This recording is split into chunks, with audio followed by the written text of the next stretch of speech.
Hello and welcome everyone to Coach's Corner, our weekly coaches segment where we sit down with Greg Cattuso, the head football coach here at the University at Albany. And Coach, let's jump right into it. This past weekend, Colgate at home.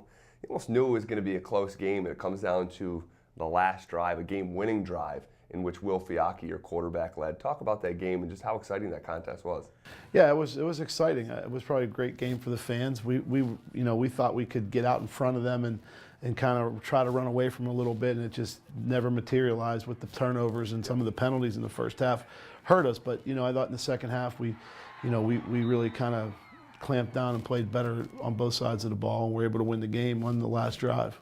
Did you ever get to a point in the game and say to your guys, like, hey, look at what we've done. We've turned the ball over. We've had some sloppy plays, some penalties in the first half, and you were still in there the whole time?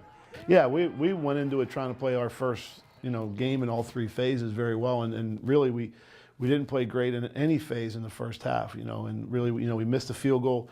We had a bad punt, which was equal to a turnover in some regards, and then the turnover. So we just never got untracked in the game, but we consistently moved the ball, and the defense was consistently making plays. So it was just kind of an odd football game for us. But Colgate's a good football team, and I think that it was a good win for us to get. And it just, again, we show resiliency. That's what we've been. We've been tough and physical and resilient, and that's not a bad trait for a football team. Could you speak to some of the adjustments that you made at halftime? Because you guys came out of the locker room in the third quarter, and your defense was just absolutely smothering. Some of it's just getting them to do their jobs, to be honest. Sometimes the best changes you make are just not making changes, because we did a few things.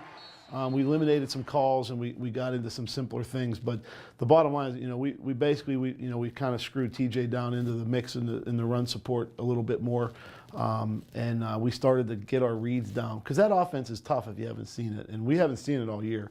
So it was a tough first half for the defense. They hung on, but it would have been nice if we wouldn't have put them on such short fields. I think it would have been a little different game.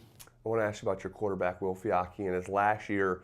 At least for my eyeballs in the last 3 years, that was the best I had seen him in any one stretch of time during that, the late phase of that game. I thought he was just terrific on that game-winning drive. Yeah, I actually thought he was good all game, to be honest. I thought he was very sharp. He's been playing really well. I mean, the main game, it was really a tough, windy day, so some of the balls sailed on him and things, and he gets knocked for that sometimes. But I thought he's been playing very well.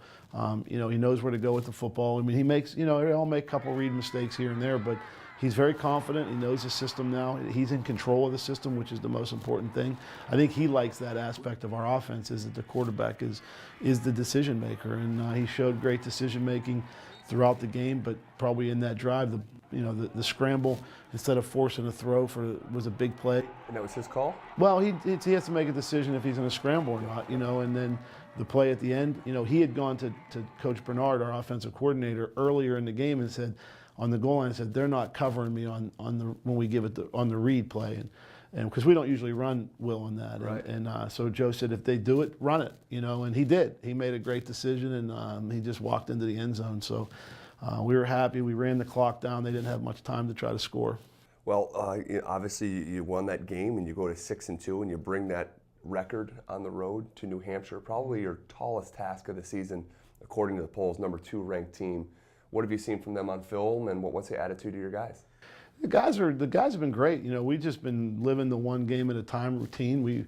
I don't think anybody was even thinking about New Hampshire till Sunday, and or certainly till after the game. But they're ready. They'll be ready to go. We're gonna have a great week of practice, and they're a lot like Richmond, and I thought New Hampshire and Richmond are really good football teams, both of them, and they're different than Richmond, but they're similar. They're very good, So we've got to go out and play a great football game. It's going to be a huge challenge, but we're excited for it. That's why you play. Get a chance to beat #2 in the country. It's a good deal. All right, good luck on Saturday. Thank you. All right, that'll do it for this week's edition of Coach's Corner. As always, you can check us out next week, and we'll recap the UNH game and look ahead to the final stretch of the CAA schedule. For Greg Cattuso, I'm Zach Bai. We'll see you next time.